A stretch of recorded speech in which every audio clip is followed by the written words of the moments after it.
우리 인생에도 수없이 많은 기회가 찾아왔을 겁니다. 그런데 왔다가 가버렸습니다. 그나마 그 기회를 잡을 용기, 그것이 죄책감과 열등감 또는 상처에 막혀버렸기 때문입니다. 버리지 못하고 내려놓지 못하고 스스로 포기한 것이죠. 이렇게 끝나고 말았다면, 포기로 돌아서 버렸다면 시몬은 베드로가 되지 못했을 겁니다. 근데 놀랍게도 바로 이런 순간이 올 것을 예수님은 아셨죠. 그리고 그걸 즉시 그 작은 용기를 붙잡아 주셨던 거죠. 교훈은 작은 용기일지라도 예수님을 그걸 귀하게 보시고 크게 만들어 주시는 겁니다. 작은 용기만 있으면 됩니다. 시몬이 낸 작은 용기가 뭐였어요? 저는 죄인입니다. 적어도 저는 죄인입니다라는 이런 말이 진심으로 고백할 수 있는 용기가 있다면 주님은 그 용기 있는 고백을 붙잡아 주실 줄로 믿습니다. 용기를 붙들어 바꿔주신 꿈은 뭐냐면 사람을 낚는 일이었어요. 어부들이 제일 잘하는 일, 그 낚는 일로 너희는 할 수 있다고 하는. 그런데 단지 어떻게 바꿔주셨습니까? 대상을 바꿔주셨어요. 고기가 아니라 사람을 낚는 거예요. 꿈이라는 것은 갑자기 하늘에서 떨어진 게 아닙니다. 그동안 우리가 해왔던 모든 일들이 이제부터 이룰 꿈의 준비고 미천인 셈이에요. 근데 예수님의 이 인생의 기회를 통해서 제자들이 뭘 한 것입니까? 제자들이 한 것은 버린 것이었어요. 버린 것이 위대한 자들의 변화였어요. 진짜 용기는 뭐냐? 큰 용기는 버리는 거예요. 그것도 즉시입니다.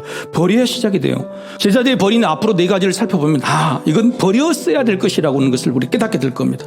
첫째, 그물입니다. 그물이란 소망을 잡을 수 없는 자금이에요. 제자들이 그들의 인생의 소망을 붙잡을 수 있는 것은 유일한 그물이었는데 그 그물로는 인생의 미래를 다 잡을 수가 없어요.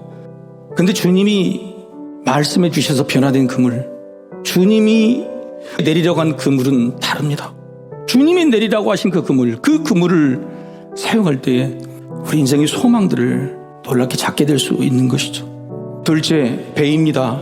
배란 파도를 이길 수 없는 흔들림이. 제자들은 배가 유일한 생명 미천인데 그 배는 풍랑을 이길 수 없는 배였던 거예요. 근데 놀랍게도요, 그 배 위에 주님이 타고 계시면 달라요. 세상이 흔들어대는 배, 흔들릴 수밖에 없는 나의 배 위에 주님이 함께 타고 계시면 든든해요. 여러분이 믿고 있는 그 배 위에 주님을 태우시기를 소망합니다. 셋째, 바다입니다. 바다란 보이지 않는 깊은 막연함이. 갈릴리 어부들이 30년을 고기잡이해도 고기가 어디인지는 몰라요. 우리가 사는 세상이라는 바다는요, 한참도 보이지 않는 막연함이. 근데 놀랍게도요, 주님의 말씀은요, 세상 바다처럼 막연하지가 않습니다. 말씀이 나에게 지표가 될 때에 우리가 살아있는 세상 바다는 막연함이 아니라 정확함이 될 것입니다. 넷째, 가족입니다. 가족이란 가벼이 지지 못하는 무거움입니다. 오늘 본문의 해석은 잘못된 해석이에요.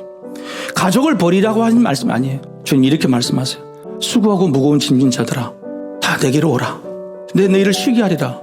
내가 지는 짐은 가볍고 쉽다. 수많은 가장들의 어깨가 지금 쳐져 있어요. 그런다고 가족이라는 짐을 버릴 수가 없어요. 주님이 져달라고 주님 앞으로 데리고 나오는 거예요. 주님께로 맡겨드렸더니 베드로는 그 짐을 쉽게 지고 가게 된 거죠.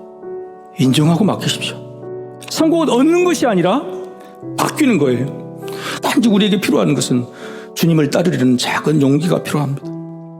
그 용기를 주님이 큰 용기로 바꿔주시고, 그때 우리는 자기를 부인하고 자기 십자가를 지고 주님의 뒤를 따를 수 있는 것이죠.